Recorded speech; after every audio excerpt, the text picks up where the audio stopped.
복음을 증명하는 삶이란 제목으로 하나님 말씀 함께 나누고자 합니다. 네, 우리 성가대의 우리 찬양의 고백처럼 우리 먼저 옆에 분들하고 한번 이렇게 인사하며 시작했으면 좋겠습니다. 주의 풍성한 사랑에 힘입어 예배합시다.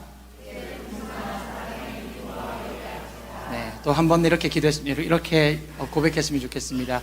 하나님 반드시 우리의 기도를 들으십니다. 아멘. 네, 그렇습니다. 우리가 하나님의 그 사랑으로 인해서 이 자리에 나와 함께 하나님을 예배할 수 있고 하나님을 찬양할 수 있음에 너무나 감사를 드립니다. 네, 오늘 우리가 함께 생각해 볼 것은요, 교회란 무엇인지, 그리고 복음이란 무엇인지, 이런 가장 기본적인 질문에 교리나 신학적인 지식으로 유창하게 대답할 수는 없겠지만은, 성도라면 어느 정도 자신이 나름 정의하고 있는 그런 무언가가 있어야 될 것 같습니다. 만약 믿지 않는 사람들이 여러분들에게 교회란 어떤 곳이며 무엇입니까? 복음이란 무엇입니까? 라고 여러분들에게 질문한다면 여러분들은 너무나도 그런 지식적인 이야기가 아니라도 여러분들 나름대로의 그런 이야기들을 좀 하실 수 있어야 된다는 것이죠. 왜냐하면 이단만큼이나 위험한 것이 바로 유사 복음이기 때문에 그렇습니다. 너무 비슷해서 분간하기 어렵기 때문에 그렇습니다. 여러분, 복음에 있어서 우리가 진리의 문제에 있어서는 한치 양보할 수 없는, 아주 우리가 굳건하게 붙잡아야 하는 복음의 수호자로서 우리는 살아가야 될 줄로 믿는데요, 가장 결정적인 지점에서의 차이를 결코 용납할 수 없습니다. 결코 타협할 수 없겠죠. 참 복음과 거짓 복음을 가르는 기준이 무엇인지 저 여러분의 나름대로의 정리가 좀 필요할 것 같습니다. 이 갈라디아서의 말씀에는 이러한 복음을 일목요연하게 정리하는 데 아주 유익이 있습니다.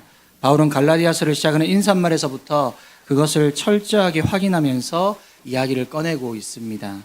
1절에서 3절은 문안 인사를 하고 있고요. 그리고 오늘 중점적으로 살펴보고 싶은 4절의 말씀에 그 복음의 내용이 담겨 있습니다. 우리를 악한 세상으로부터 건져내시려고 자기 몸을 바치신 예수 그리스도에 대해서 선포하고 있지요. 예수님께서는 십자가에서 모든 벽을 허무시고 모두가 한 가족이 되는 새롭고 온전한 공동체를 친히 만드셨습니다.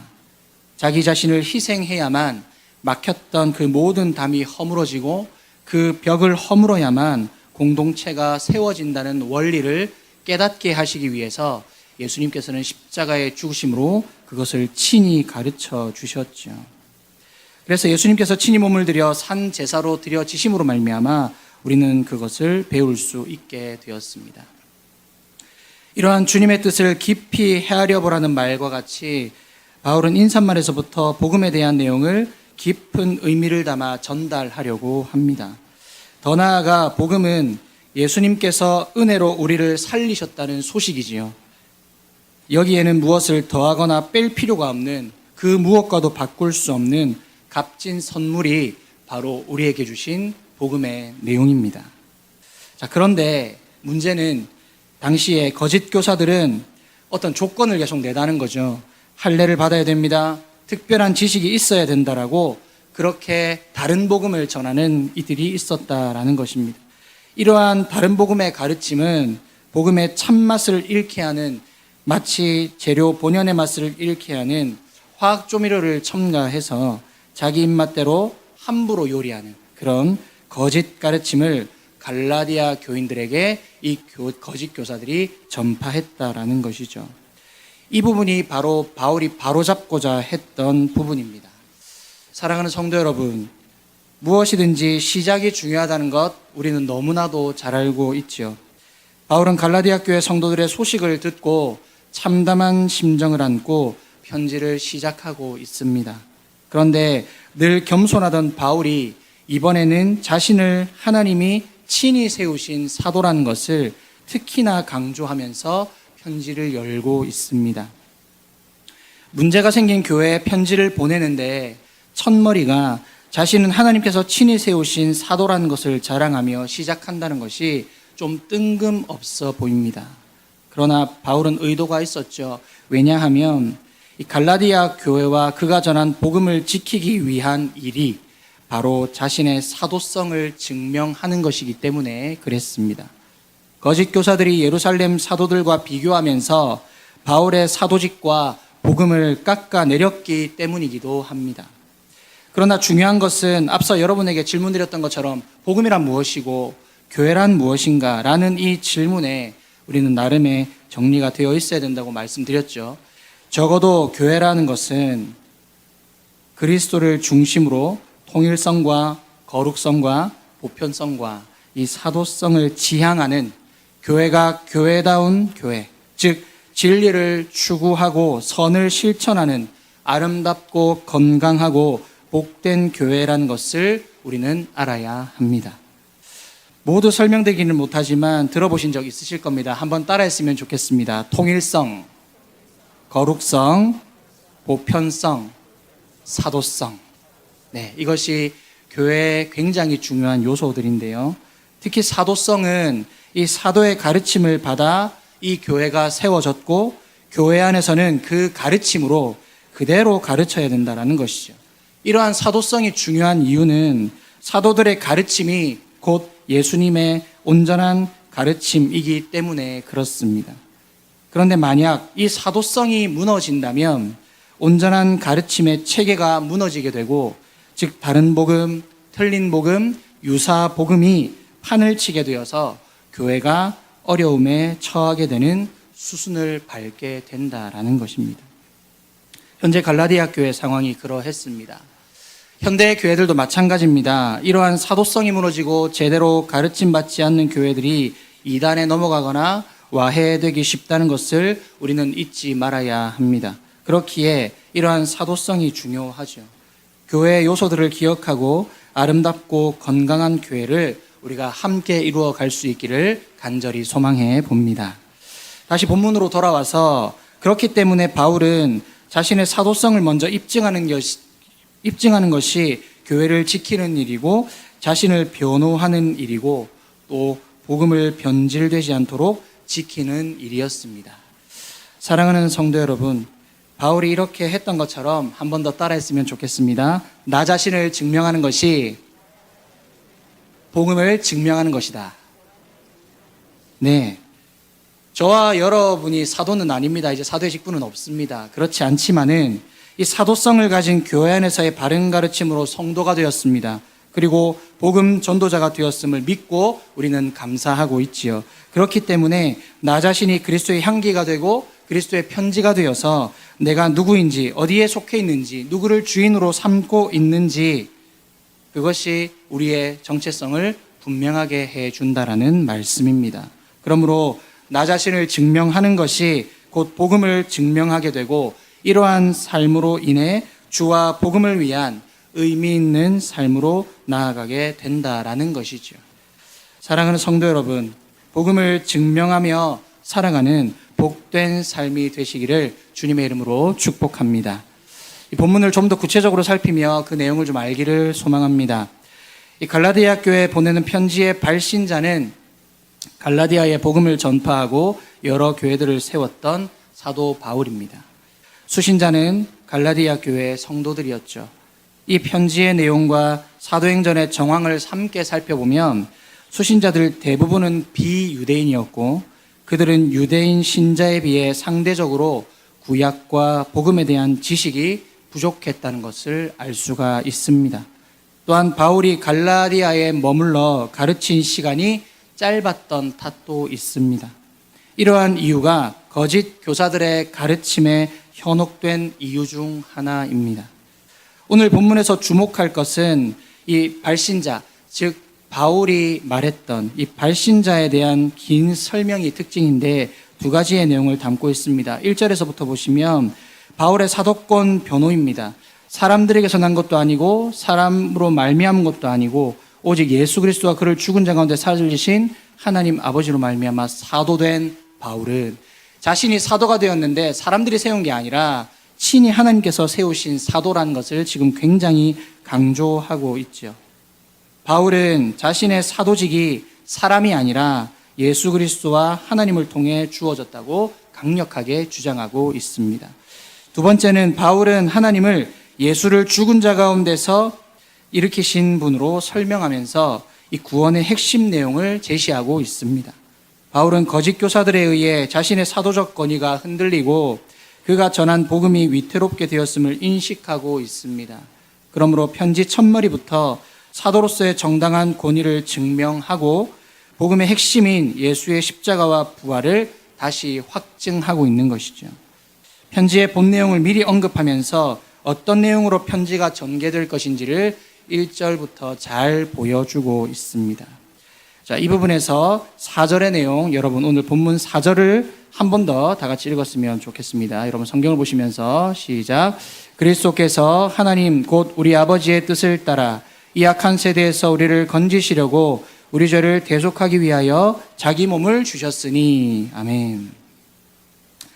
구원을 설명하는 두 가지 방법이 여기에 나와 있습니다. 첫 번째는 하나님과 사람 사이의 상호작용의 틀, 즉 언약 관계의 틀로 설명하고 있습니다. 하나님이 시작하신 구원의 일에 사람이 반응하고 그 반응에 따라 하나님이 보응하시는 그런 구조를 가지고 있죠. 핵심은 사람의 반응인데 하나님을 거절하면 진노를 받습니다. 믿으면 구원을 얻게 됩니다.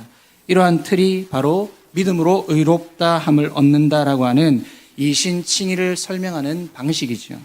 그리고 이어서 두 번째 틀은 하나님과 사탄의 통치 영역 충돌을 배경으로 하는 두 영역의 틀입니다. 이 사탄의 통치 영역에 속한 사람들이 이신칭의의 과정을 통해서 하나님의 통치 영역으로 옮겨져서 그분과 아버지 그리고 자녀의 관계를 맺는 것으로 구원을 표현하고 있는 것이죠. 이것은 하나님 나라의 회복을 강조하는 것인데요. 4절 본문에서 죄를 해결하는 과정은 상호작용의 설명으로 이루어지고 있다는 것을 우리는 이해할 수가 있겠습니다. 4절 하반부에 보시면 우리 죄를 대속하기 위하여 자기 몸을 주셨다라고 되어 있죠.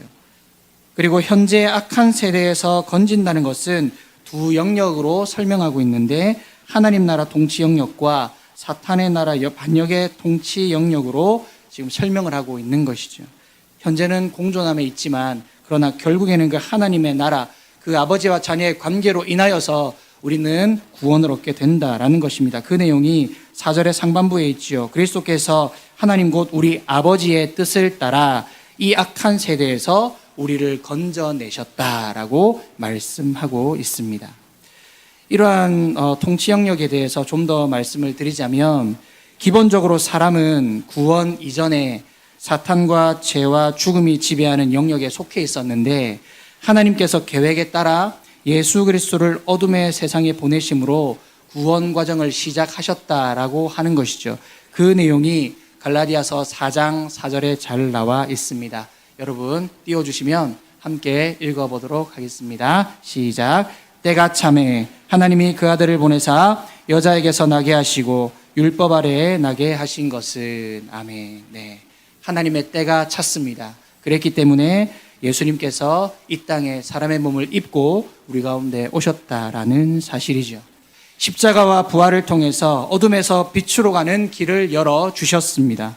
믿음으로 하나님께 응답하는 자는 죄 사함을 받고 어둠에서 해방되어 빛으로 옮김을 받아 새 언약 관계 안으로 들어가는 구원 과정에 참여하게 되는 것이죠. 거짓 교사들은 할례를 이런 구조 속에서 바른 이해를 가지고 갈라디아 교인들에게 제대로 설명하지 않았다라고 하는 점이 문제가 되었습니다. 그리고 그들의 가르침을 따라 할례를 받아야만 하고 그로 인해 옛 언약 안으로 들어간다면 다시 구원 과정을 시작해야 하는, 즉 예수 그리스도께서 하나님 아버지의 계획하심에 따라 어두운 세상 가운데 보내심을 부인하는 것과 마찬가지의 그러한 다시금 죄 가운데로 돌아가게 하는 그들의 가르침이 잘못된 가르침이라고 바울은 지금 주장하고 있는 것이죠. 여러분, 우리 읽진 않았지만 갈라디아서 1장 6절의 말씀 성경을 한번 보십시오. 그리스도의 은혜로 너희를 부르신 이를 이같이 속히 떠나 다른 복음을 따른 것을 내가 이상하게 여기노라. 번역은 굉장히 고상하게 되어 있지만 지금 이 한마디 안에 바울의 너무나도 속상한 그 갈라디아 교인들을 향한 그 마음이 여기에 담겨 있습니다. 너무나 황당하고 어이가 없어서 이렇게 단호하게 이야기하고 있는 것이죠. 그러므로 바울이 갈라디아 교인들에게 확인시키려고 하는 참 복음의 내용은 반역의 통치를 회복하는 하나님 나라의 개념을 다시금 가르쳐주면서 예수 그리스도의 사역을 믿음으로 죄 문제를 해결하고 하나님과 새 언약 관계를 맺어서 아버지와 자녀의 관계를 얻는 구원 과정을 지금 다시 설명하고 있는 것입니다. 사랑하는 성도 여러분, 사도 바울과 갈라디아 교회 관계, 비록 짧은 시간 복음을 전하고 교회가 세워졌지만 분명 그들은 진리를 알고 있었고 진리 안에 거하고 구원 얻는 과정 가운데 열심히 신앙생활 했을 것입니다. 그러나 유사한 복음, 틀린 복음, 다른 복음으로 인해서 그 구원을 잃어버릴 상황에까지 처하게 되었습니다. 우리는 이 상황을 보면서 나와는 상관없는 것으로 여기면 절대 안 됩니다. 공중권세 잡은 자 사탄은 더욱 광명한 천사로 믿는 저와 여러분을 어떻게 해서든지 어둠으로 다시 끌어내리기 위해서 수단과 방법을 가리지 않는다는 사실입니다. 이미 우리는 그러한 시대에 살고 있다고 성경은 분명히 우리 가운데 가르쳐주고 있죠. 그럴수록 더욱 정신을 차리고 깨어 기도해야 될 줄로 믿습니다. 또한 복음의 내용과 말씀을 제대로 알고 실천해야 헛된 가르침에 그러한 미혹에 넘어가지 않는다는 것을 명심해야 하겠습니다. 갈라디아 교회 편지를 쓰고 있는 바울의 참담함, 이 복음으로 교회를 세운 사람이 자기의 사도권과 거짓이 없음을 변호해야 하는 참 슬픈 상황이지만 갈라디아 교인들을 위하는 바울의 간절한 외침이 들리는 것 같습니다. 이 외침이 우리 가운데 생생하게 들려지기를 간절히 소망해 봅니다. 네, 말씀을 맺고자 합니다. 바울은 자신의 사도권을 주신 것은 사람에게서 난 것도 아니요 자기 스스로도 아니라 하나님께서 친히 주신 것임을 강조하고 있습니다. 이것은 바울 자신이 전한 복음 역시 지어낸 내용이 아니라 하나님께서 맡겨주신 것이란 것을 말하기 위해서 그랬습니다. 복음을 전하는 자와 복음의 내용은 뗄래야 뗄 수가 없겠지요. 왜냐하면 자신이 곧 복음이고 복음의 내용이기 때문에 그렇습니다. 그렇기 때문에 나 자신을 증명하는 것이 복음을 증명하는 것이 되는 것이죠. 사랑하는 성도 여러분, 오늘 세상 가운데 살아가는 저와 여러분 같은 그리스도인들이 곧 복음이요, 곧 하나님의 말씀을 들고 서는 자요, 곧 작은 예수요, 그리고 천국 소망을 가지고 살아가는 저와 여러분이 될 수 있기를 간절히 소망합니다. 세상의 다른 사람들이 나를 보면서 누구를 믿고 누구를 의지하고 무엇을 소망하고 살아가는 사람으로 볼까?